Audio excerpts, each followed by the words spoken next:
যে দলটার নাম বললেন, আমি যদি তাদের ইতিহাস বিশ্লেষণ করি তাহলে দেখব তারা অতীত থেকে বর্তমান পর্যন্ত কেমন যেন এই নীতি বানিয়েছে যে আমরা সর্বদা বিরোধী দলের বিরুদ্ধে থাকবো, সরকারের বিরুদ্ধে বিরোধী দলের বিরুদ্ধে। বিরোধী দলের বিরুদ্ধে। আচ্ছা, কারণ সরকারের বিরুদ্ধে interesting. গেলে কারো না কারো বিরুদ্ধে তো থাকতেই হবে, না হলে আপনি এত হাইলাইটে থাকবেন কিভাবে? তো সরকারের বিরুদ্ধে গেলে পিঠা চামড়া ওঠার ভয় আছে। আপনি দেখেন বিগত হাসিনা 16 বছরে কোন দলটা এমন যাদের উপর চরম পর্যায়ে জুলুম হয় নাই? কিন্তু আমি যদি বলি এই দলটা উল্লেখযোগ্য, এই দলটাই এমন যাদের মুরিদের অভাব নাই, লক্ষ লক্ষ জনশক্তি তাদের আছে, তারা ডাক দিলে সোহরাওয়ার্দী উদ্যান ভরে ফেলা তাদের জন্য ব্যাপার না, কিন্তু তাদের গায়ে উল্লেখযোগ্যভাবে টাচও করেনি। জেল তো আমরা খেটেছি, একটা বছর কাশিমপুরে দেখেছি।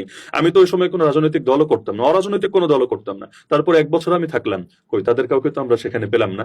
তাহলে শেখ হাসিনা সবার উপর এত চড়া এবং সবাইকে থ্রেড মনে করছে, এদেরকে কেন মনে করছে না? মামলা পর্যন্ত হলেও সেই মামলাকে কেন্দ্র করে কোনো মানে চড়া অবস্থানে যেতে দেখা যাচ্ছে না। এখন দেখেন বিএনপিও সেখানে প্রধানমন্ত্রী নিজে যাওয়ার প্রস্তুতি নিয়ে যেতে না পারলেও প্রতিনিধি পাঠিয়ে দিচ্ছেন, হাদিয়া তোহফা পাঠাচ্ছেন। ঝড়ে বকমরে মাঝে মাঝে একটা কথা আছে, ফকিরের কেরামতি বাড়ে।